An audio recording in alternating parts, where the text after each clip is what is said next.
How to get into a kayak is one of the most basic and necessary kayaking skills. The side entry is a popular method, due mainly to the stability created by using the paddle as an outrigger. Coast&Kayak Magazine teamed up with Gary Doran, the head instructor at Ocean River Sports in Victoria, for a look at the steps involved in the side entry. Gary walks us through the process.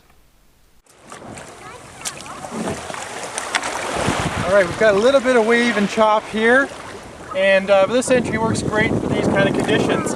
If you've got a bit of wave and chop, it's great to have your bow pointed out into the wave. Usually a compromise of about 45 degrees is a good angle to have your kayak at, and that helps the bow pierce into the incoming waves, and also makes it a little bit easier for you to support yourself when you're getting in. So I've got my kayak lined up 45 degrees to the incoming waves, and I'm going to place my paddle so that it will support me. What I'm going to do is I'm going to set my paddle shaft up like an outrigger, and I'm going to lash it to the back of the cockpit coaming so that it forms sort of an outrigger for me. With my other hand, I'm going to set it on the paddle shaft.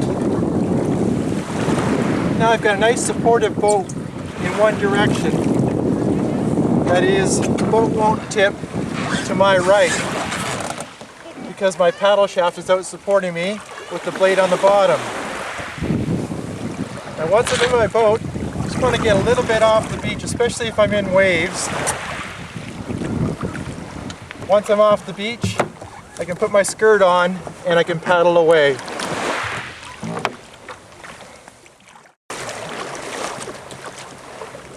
When I place my paddle in the outrigger position, I can have the end that's going to be on the bottom with the power face facing up so that it forms a nice contour against the bottom and doesn't put any extra stress on my paddle blade itself.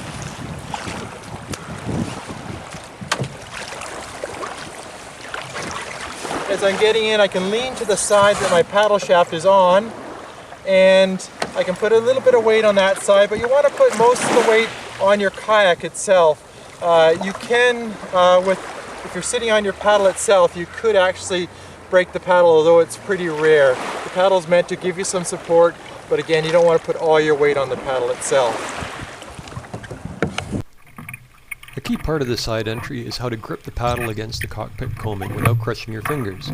Here's a back view of how Gary does it. There are also some finer points to consider. Gary explains.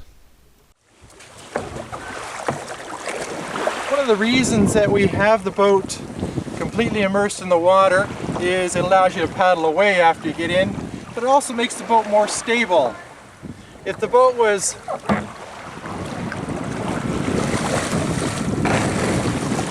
up on the beach partly, the back of the boat or the stern would form a fulcrum and make the boat quite tippy once you got into it.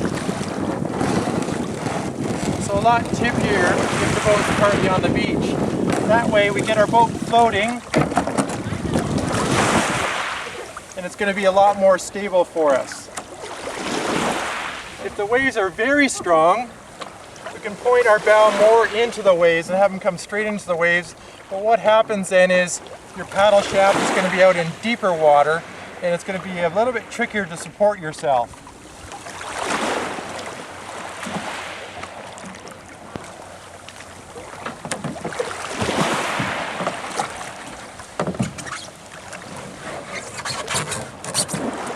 There I am, facing more directly into the waves. All right, always a good day to paddle. Thanks to Gary Doran and Brian Henry at Ocean River Sports for their help with this video. You can view more Coast and Kayak videos by clicking the video tab at the top of the current issue online at www.coastandkayak.com.